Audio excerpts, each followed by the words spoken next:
Good afternoon. I am Lois Hardings, and I'm the advisor for the National Honor Society. We're going to welcome all the parents, grandparents, special guests. On the stage with me today are Mrs. Davison, our principal, Mr. Larry Hamilton, our speaker, Macarena Sanchez Studebaker, our president, Peter Warner, our vice president, Angela Harshbarger, our secretary, and Shana Mullen, our treasurer. We are going to begin today by honoring our country with special gratitude to those in our military by saying the Pledge of Allegiance. Afterwards, we will follow that with the singing of our alma mater, led by one of our fine Piqua choirs and directed by Mr. Tom Westfall. If you would please rise and join me in reciting the pledge. I pledge allegiance to the flag of the United States of America and to the republic for which it stands, one nation, under God, indivisible, with liberty and justice for all.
If any of you were lucky enough to come this past weekend to the musical, you know what a fine job Mr. Westfall does with our music program here at the high school.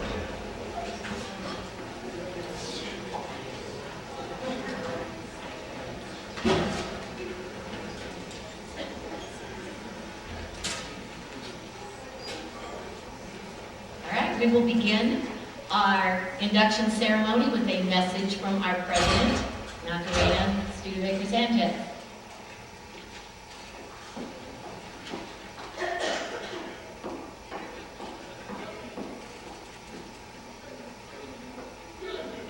All right, well, good afternoon, and thank you for joining us today.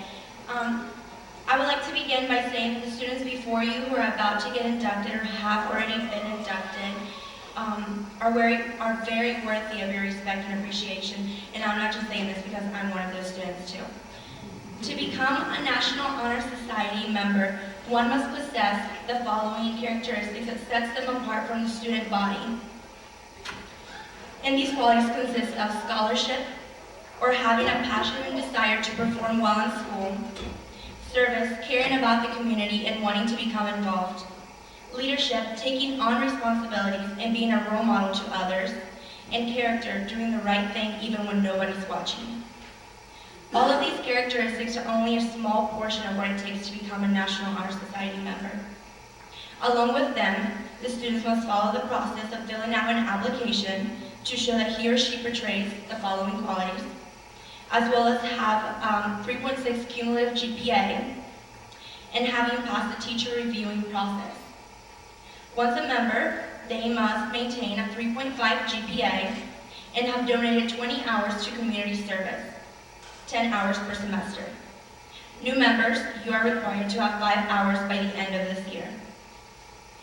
National Honor Society is an organization that strives to get their members actively involved in community activities. This year, we have babysat parent-teacher conferences for elementary schools and have served as tour guides during the high school parent-teacher conferences.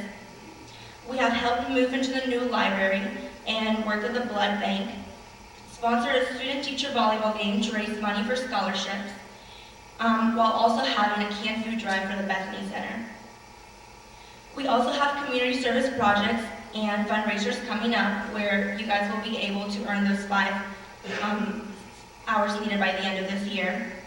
These events include the Banana Slug Festival to help teach grade school students about the environment, holding a talent show during school, and having a teacher appreciation luncheon. So welcome new members, and I encourage you to become involved. And now we will begin the induction. Our Vice President, Peter Warner, will light the candle of scholarship.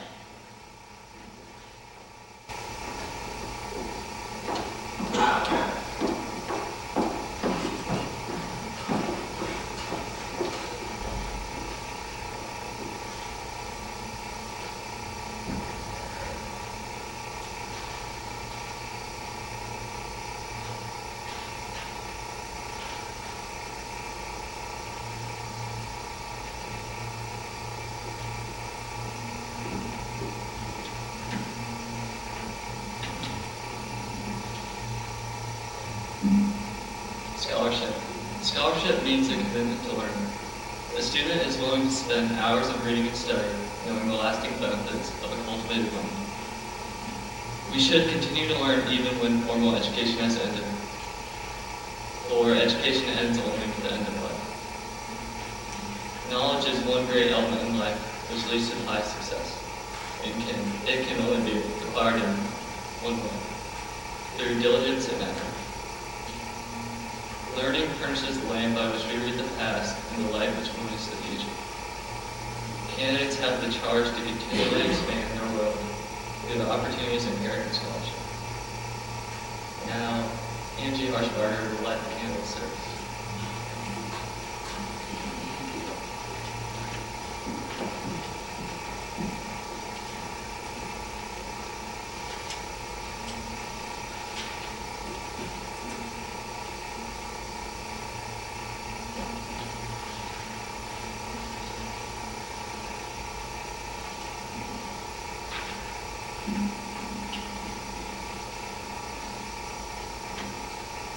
Service. My office is service. Service can be described in various ways. In the routine of the day's work, many opportunities arise to help others. Willingness to work for the benefit of those in need without monetary compensation or recognition is the quality we seek in our membership. We are committed to the idea of volunteering our time and abilities to the creation of a better tomorrow. And now, Shana Mullen will light the candle of leadership.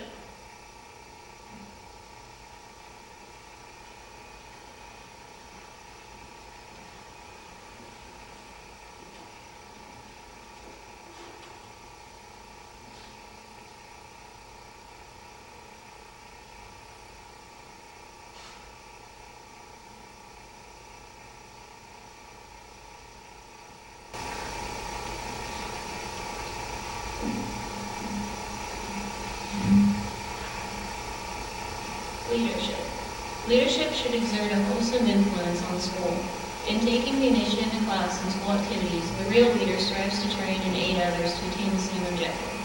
The price of leadership is sacrifice, the willingness to yield one's personal interests for the interest of others. A leader has self-confidence and will go forward when others hesitate. No matter what power and resources may exist in a country, they are ineffectual without the guidance of a wise leader. Leadership is always needed. Thus, to lead is a necessary quality for each of our members. Finally, Macarena will light the candle of character.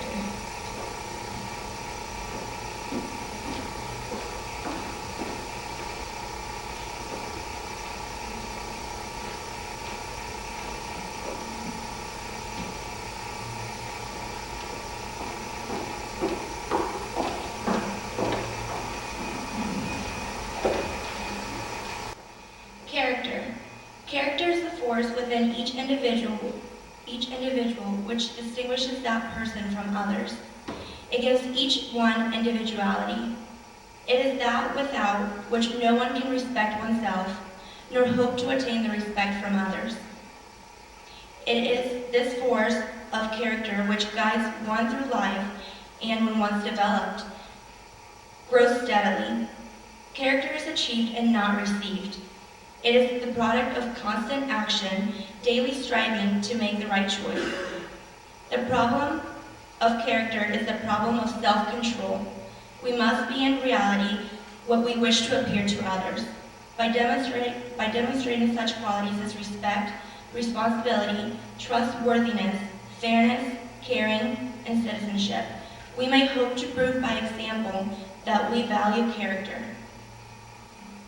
The candidates and current members will rise and repeat the pledge, which can be found on the back of your program.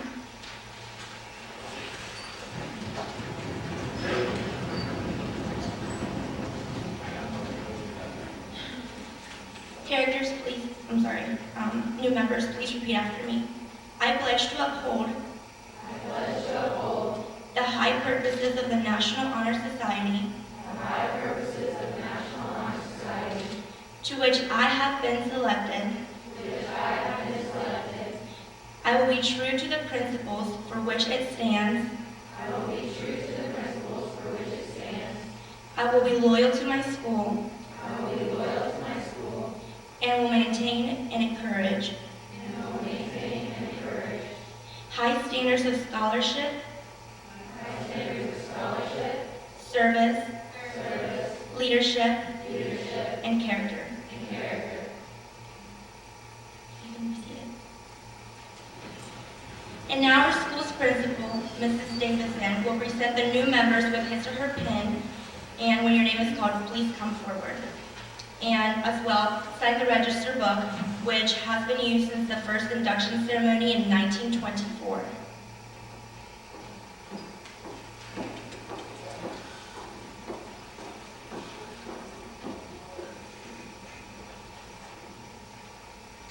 Julia Arnebright.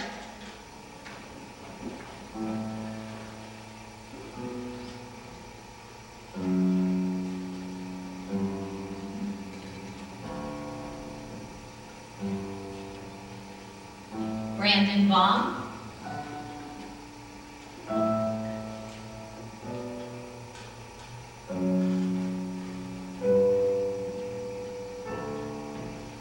Josh Bowman.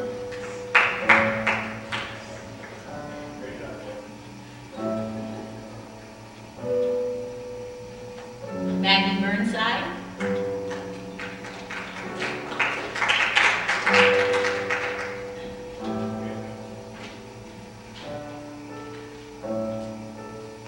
Erin Christie.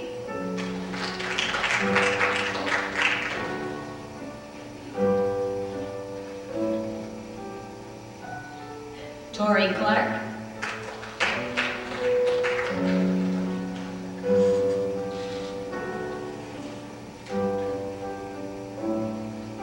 Kara Decknadel.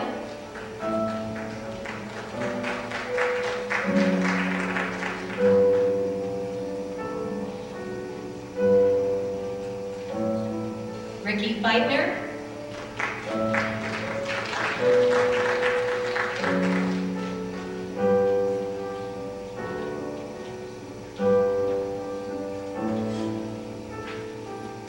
Jessica Foreman.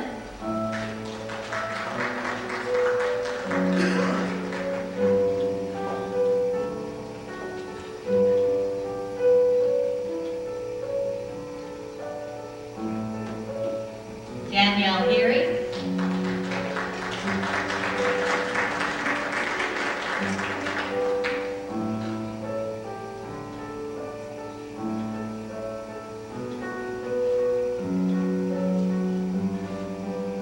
Randy Eagle.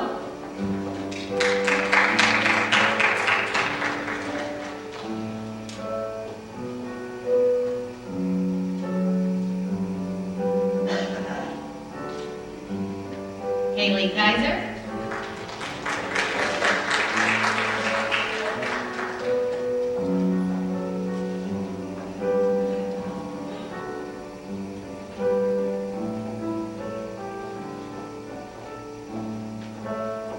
Alan Kupta.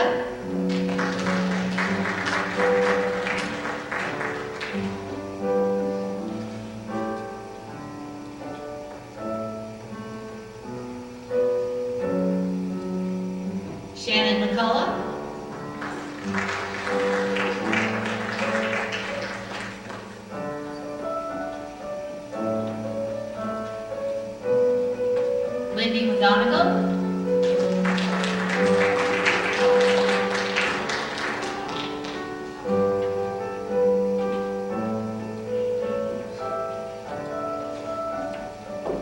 Kayla Miller.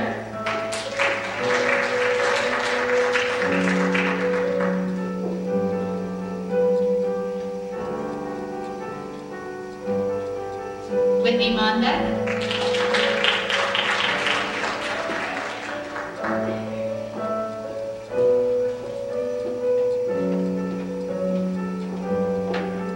Sarah Nash.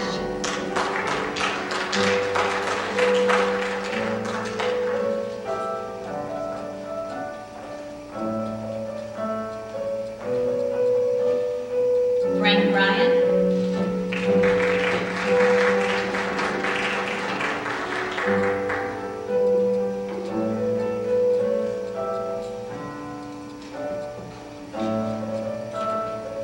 Mason Schneider.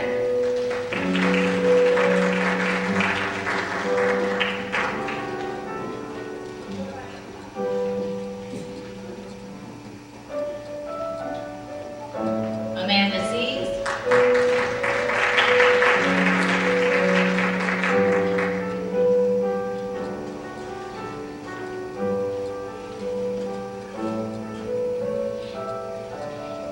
Jessica Smith.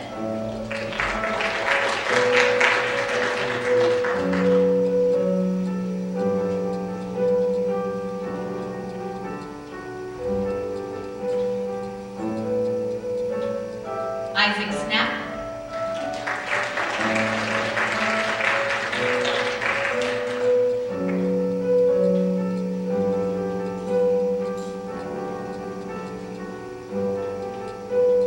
Shelby Sullenberger.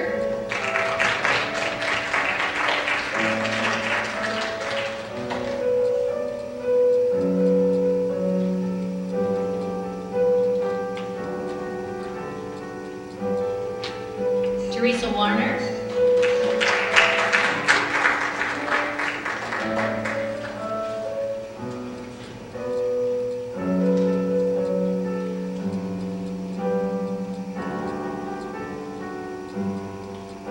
And Sean Wyatt.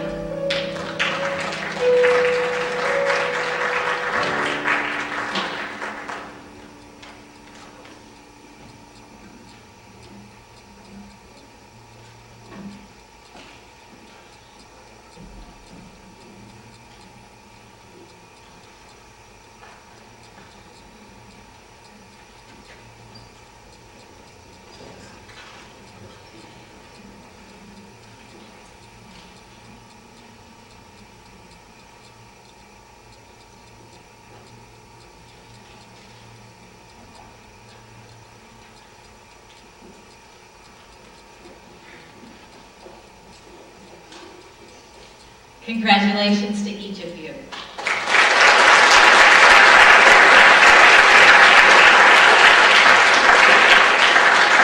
In preparing for today's ceremony, I looked through the register that you just signed, and it's really fun to look through, so I encourage you to look through it. Parents are going to come up and look through it. It's fun to see in the past.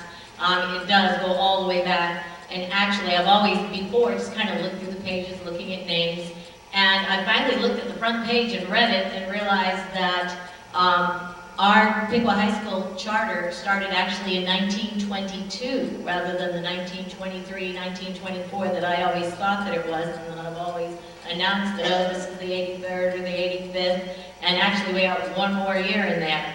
We received the 91st charter, making us one of the earliest National Honor Society groups in the United States. National Honor Society was established in 1921 by the National Association of Secondary School Principals, who wanted to recognize that education was more than just scholarship, but that it should also include service, leadership, and good character.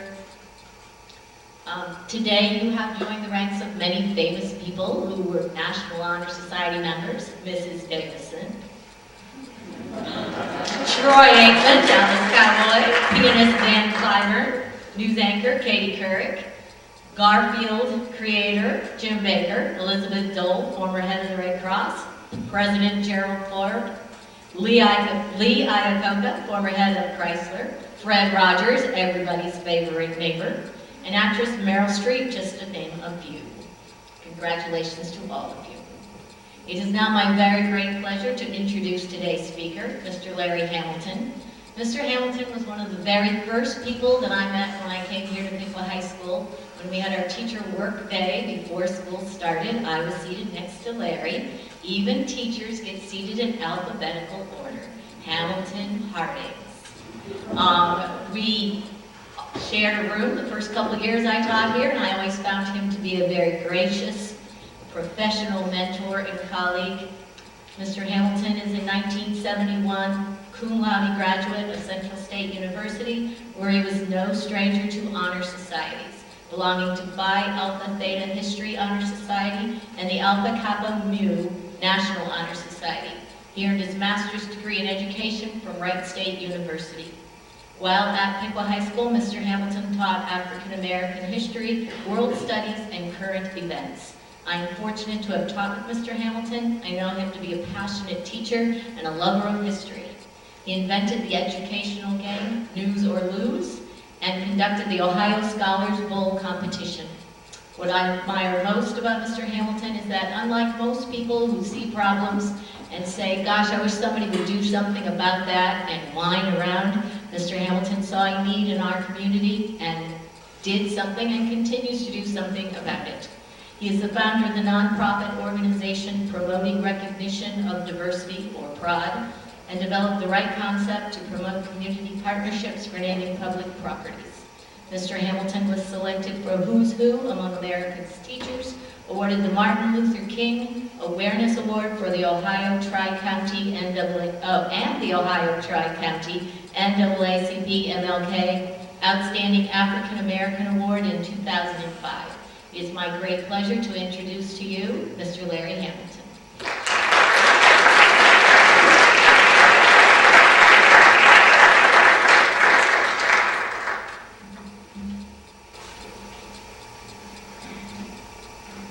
I am only one, but I am one. I can't do everything, but I can do something. What I can do, I ought to do. And what I ought to do, by the grace of God, I will do. I want to thank Mrs. Harding for the invitation to come and address the National Honor Society. I congratulate you, the inductees, for your inclusion into the National Honor Society, and acknowledge the key support role of your fellow students, teachers, and especially your parents, who share in your joy, your honor, and your accomplishment. As I understand it, your selection into the National Honor Society was based upon 4 factors: character, leadership, service, and scholarship. Some time ago, I received an email that began with a quote from Reverend Dr. Martin Luther King Jr. that I will now share with you because it touches on the qualities of character, leadership, service, and scholarship. Dr. King once said, "Cowardice asks the question, is it safe? Expediency asks the question, is it politic? Vanity asks the question, is it popular? But conscience asks the question, is it right?"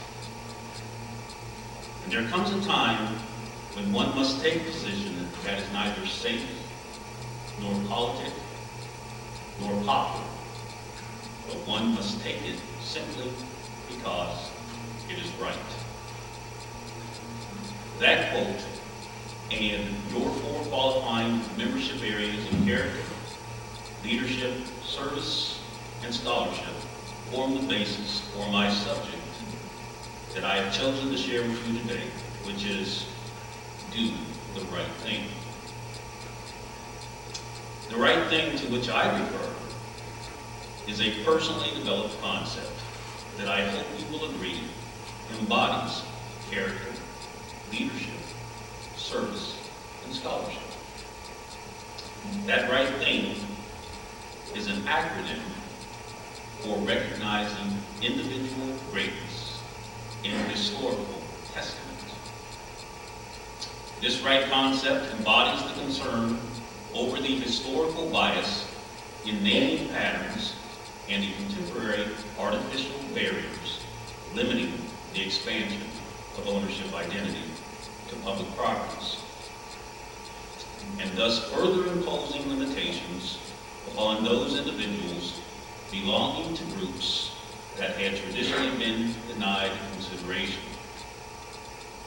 Right seeks to reevaluate the standards of heroism and societal acceptance of those who may have been deemed not to be valued or worthy of having their names adorn public facilities. Right advocates a proactive effort in naming public properties that is more reflective of the diversity within the community and that acknowledges from a historical perspective the merit of greater inclusion with regards to race, gender, ethnic, and national origin in expanding ownership identity. This right concept holds dear the very values and characteristics that you subscribe to as inductees into the National Honor Society. Please allow me to use a hypothetical situation to illustrate a point.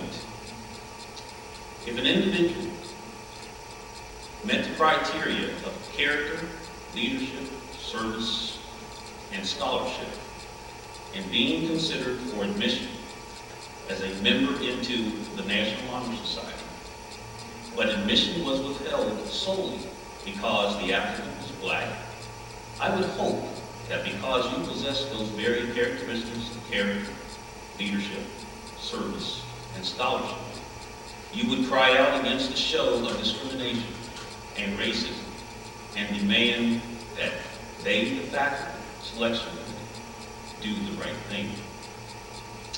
If the applicant possessed character, leadership, service, and scholarship, but happened to be female, that form of discrimination and sexism, I would certainly hope would not be tolerated. And again, there should be an uproar demanding that those in charge do the right thing. If the Piqua High School chapter honored the commitment to character, leadership, service, and scholarship, but inductees in the National Honor Society in Troy could only be considered if they proved an unbroken line of European heritage, or if Sydney decided that only males could apply for induction into the National Honor Society, I would hope that Piqua members might remember that Dr. King said, "Injustice anywhere is a threat to justice everywhere," and protest that we all, regardless of geography, must do the right thing. I know you can understand the blatant, in-your-face kind of discriminatory behavior I described as a hypothetical case as being unequivocally wrong. And I'm sure you would do the right thing in another context and stand against that overt form of racism and sexism. But on the other hand, without scholarship and insufficient moral, ethical, and spiritual development, read that as lacking in character and leadership, one could more easily fall victim to the service model of the wider society, that it is always best to take the money and run. And thus you are more vulnerable to a subtle form of institutional racism and sexism when it applies to our publicly held property and its expansion of ownership identity. The National Honor Society, fortunately, has a selection process for membership into its body organization. One is included based upon merit, through character, leadership, service, and scholarship. Our city, and state are also societies. But we have never developed a universally embraced selection process or ownership identity. Our nation, too, is a society that is increasingly more multiracial, multicultural, and more diverse in many other ways. As we evolve, we should reflect upon the restrictive, limited, and exclusive nature of granting ownership identity in the past and develop an intelligent, comprehensive standard in the selection process for naming public properties that is more inclusive and reflective of our greater diversity as we move forward into the future. Now, it wouldn't be right for me to dwell on the right concept solely on this occasion. So I want to share with you an expanded definition of right, the word, and see if we can make it even more applicable to your induction ceremony into the National Honor Society. The word right, according to the dictionary, means in accordance with what is good, proper, or just. Service of a selfless nature for recognizing the needs of others as members of the National Honor Society is a good and proper thing. You ought to strive to exhibit exemplary behavior of this manner as keen models of right conduct, always seeking to do the right thing. The word right also means in conformity with fact, reason, truth, or some standard or principle. Correct. Your scholarship should always be a quest to find the right solution. With consultation and study of the body of knowledge, the right answer becomes apparent, as long as you are willing to do the right thing. The word right additionally means that which is morally, legally, or ethically proper, sound, sane, or normal. People displaying leadership qualities make right choices and know right from wrong. Others see them as being in their right mind, and they know good leaders abstain from excessive addictive behaviors. And so you'll never hear the assertion that she wasn't right in her head when she made that decision. So do the right thing. Finally, the word right means socially approved, desirable, influential, genuine, authentic. A person's character makes one seem as having the right stuff, the right kind of person to associate with. They go to the right schools.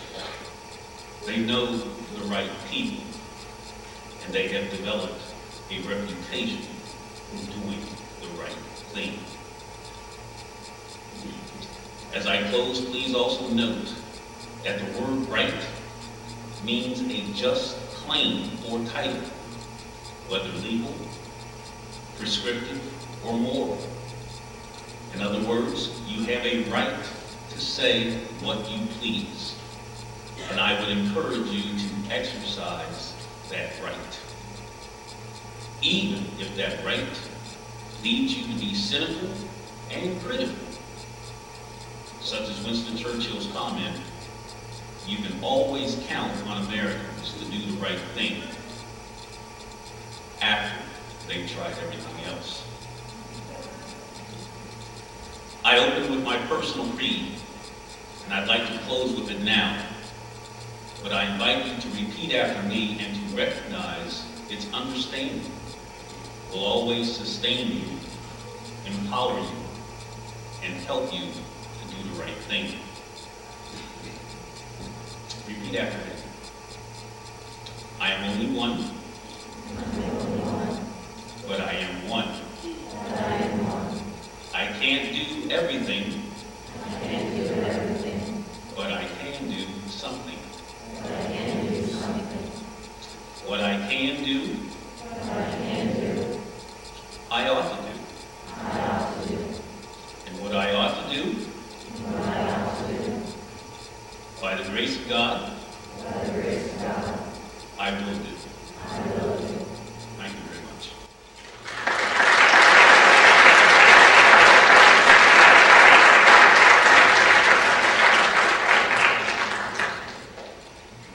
Thank you very much. Mr. Hamilton has given you all a lot of good things to think about. While we live in this small community, it's important to remember that we are all citizens of a much wider world. And all of you students sitting here are leaders of the future. So take charge and do good things. Thank you all for coming today. Parents, a special thank you to you. Without your love and guidance, these students would not have the success that they have and would not be the success that they will become. Students, please, when we are finished today, come up on stage for a quick picture-taking session. Thanks again to everyone for coming today. Thank you.